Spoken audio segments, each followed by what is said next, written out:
This guy is the antithesis of drama. He is a tough guy, tough player. What's remarkable about it is that he comes from a background that, at least when he was very young, was remarkably unstable. He's in a very unique position. Welcome back, NBL, to the final episode of the season 22 team reports covering the San Francisco 49ers. I'd like to welcome everyone back. Thank you so much for tuning in, and we're going to go ahead and cover a couple different things today. I'm going to cover the tail end of the season there for the 49ers. They were unable to find a win this season, so they did finish the year 0-16, but they do have a lot of things going for them. They definitely have some young talent, a lot of positivity, although they did not get a win this year. But they got a good young quarterback. They have a pretty good young receiver core, and they got some good young guys on defense as well. And they also own the number 1 overall pick this year. So they kind of have a lot of freedom to do what they'd like to do. Whether they keep that pick, move it, or do something else with it, it's totally up to them. So we're also going to cover the offseason and what they should be looking for in free agency to help this team improve, to become a team to be reckoned with next season in NBL Season 23. And then lastly on this episode, we are going to cover the new team for Season 23 that we will be following throughout the year. And it's going to be an exciting one. I'm really excited for this. So let's go ahead and get this thing started. And the first thing I'm going to talk about today is we're going to touch on quarterback Jawar Woodward once again. He was a story all year long. In the lineup, out of the lineup. It was so confusing. If you're a 49ers fan, you didn't know who was going to be in the game every single week. And I think that makes it really difficult for your offense to really get things going. Running game, passing game, it doesn't matter. It just makes it difficult for guys to get on the same page. And I think that the 49ers did a pretty poor job this year as far as managing the quarterback situation goes.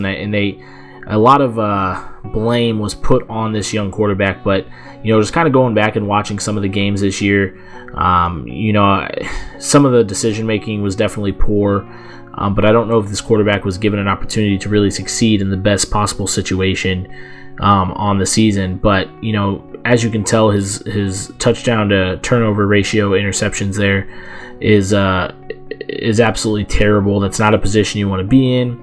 Barely completing 50% of his passes, QBR just above 50 as well. Barely threw for 2,500 yards, but the 14 touchdowns, 40 interceptions is the big thing to kind of look at there.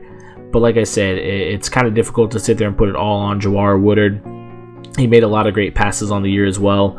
Not as many as his bad passes that went to the opposing defenses, but I think that this guy, they need to stick with him long term. I think they need to give him an opportunity, 1, maybe 2 more seasons. I think he's got a couple more seasons on his contract to see what this guy can really do. Continue to build around him, give him a better offensive line as they've done so far, and they have another opportunity to do this year, and possibly get him some more weapons in the offseason this year, whether it be free agency or the draft.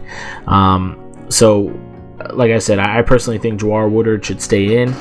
I don't think they should make a move to take him out just yet, unless they really plan on spending an early draft pick on another young quarterback. I don't know if they're in free agency. There are a lot of quarterbacks available. Some older guys maybe you could bring in to help develop him, play behind him on the depth chart, help develop him. That's definitely an opportunity you have as well. But I think Woodard's the guy moving forward. At least one more season, at least one more. That's what I would want to see if I was a Niners fan. So I'm going to go ahead and talk about these young wide receivers in Jamison Finley and Hunter DeVries. Next year, Jamison Finley finished the year with 50 receptions, just over 1,000 yards, averaged 21 yards a catch, also averaged 8 yards of rack on the year with 8 touchdown receptions, which is a big number. Big time number for that young receiver. Hunter DeVries, not too bad himself. 48 receptions, 908 yards, 18, almost 19 yards per reception, 7-yard rack average, and then 4 touchdowns for himself. So he didn't get into the end zone as often as Jamison Finley did, but these guys combined, man, they just put together phenomenal numbers. Nearly two 1,000-yard receivers on the year, over 12 touchdowns just from the 2 targets.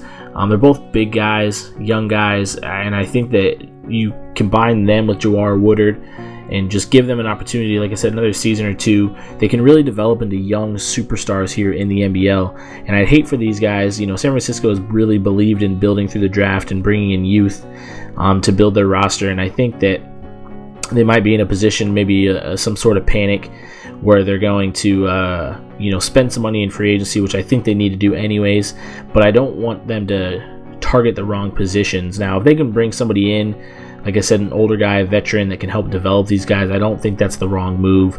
But if you go in and get like another young player in those positions, it can definitely mess up the mojo that you have going on in the locker room. They already finished 0-16. The last thing you need to do is go and get a guy that's in essence going to replace them long term, and I think that would be a bad move for San Francisco.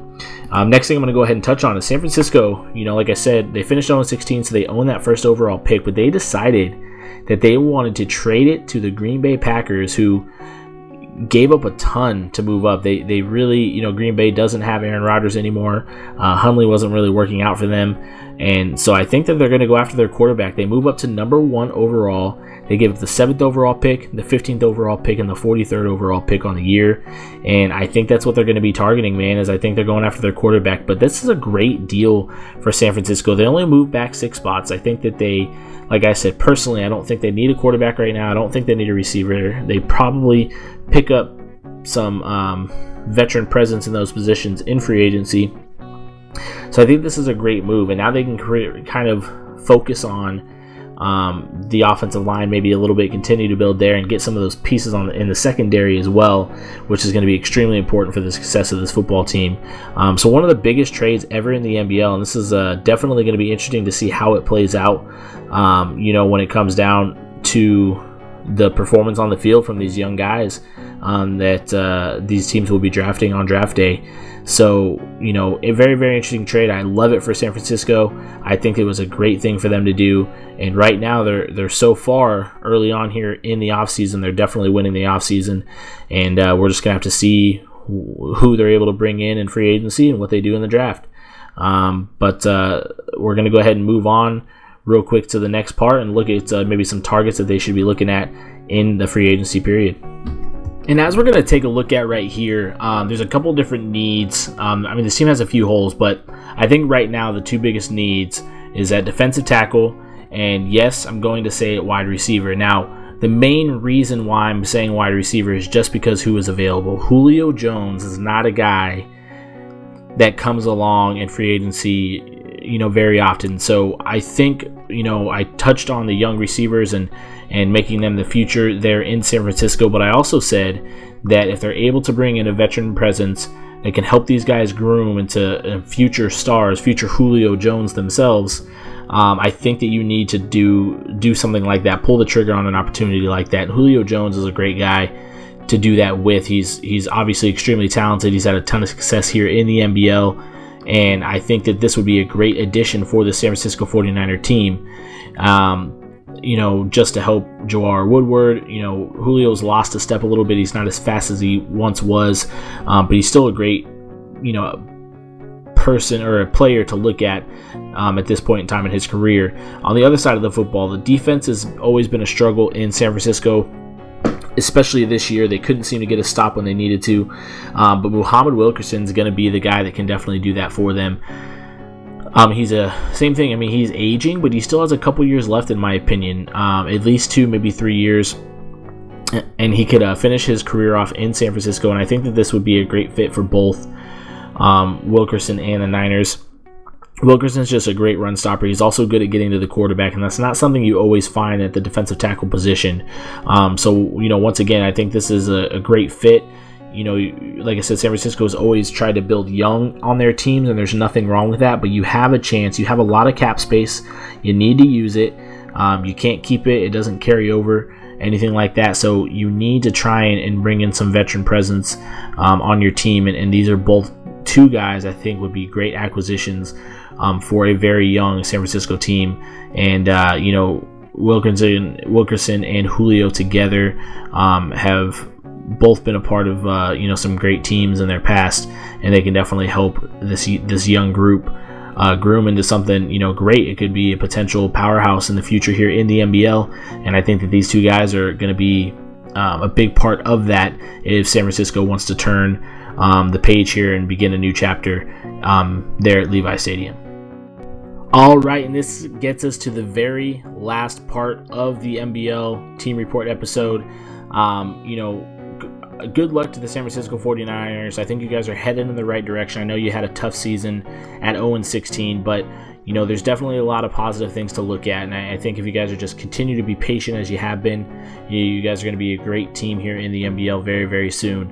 But what we're going to do next is I'm going to announce the team that we have decided to follow for season 23 here in the NBL. Like I said, I'm already very, very excited. They're making a ton of noise already here early on in the free agency period heading into season 23, and I'm very, very excited to announce that the Kansas City Chiefs, Timbo, we have decided here at the NBL team report team that we would like to follow the Kansas City Chiefs this year, and I think that this is going to be a great team to follow. They were kind of underperformed last year, but they had a lot of positive pieces, and like I said already, they're making a lot of noise in free agency here as they're looking to add some big time names.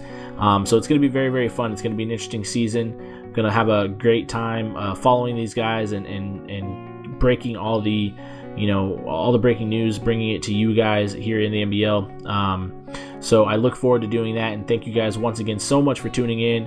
I really appreciate it. I want to say thank you to everybody that helps me out with this. October is always there helping me out, as well as CMF with some graphics and things like that. And I'll also be looking to work with Heartless here in the near future to hopefully get some more quality here with the team reports as well. So thank you guys so much. I appreciate you tuning in, and good luck to everybody here. And let's go ahead and get this season 23 started, guys.